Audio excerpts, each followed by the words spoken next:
પ્રચાર મંત્રી તરીકે ઘનશ્યામભાઈ પંડ્યા, કોષાધ્યક્ષ તરીકે નટવરભાઈ બાયવાડિયા,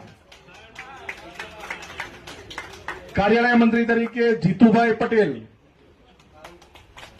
પાલનપુર, આંતરિક ઓડિટર તરીકે વિજયભાઈ પરમાર એ પણ પાલનપુર તાલુકો, સાથે બનાસકાંઠા જિલ્લાના પણ રાજ્ય પ્રતિનિધિ તરીકે આપણને બધાને માર્ગદર્શન આપે જ છે અને ખૂબ જિલ્લાની રચના કરવાની હોય કે ગણેશભાઈ ચૌધરી, નાથુભાઈ ગોયા અને જગમાલભાઈ લોટા, સાથે સાથે જિલ્લા પ્રતિનિધિ તરીકે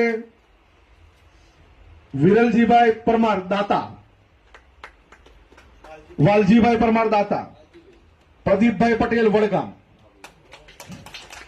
તો સૌ ઉપસ્થિત બધા જ કાર્યકર્તા બે હાથ ઊંચા કરીને ઓમ બોલીને આપણે અનુમોદન આપીશું. ઓમ.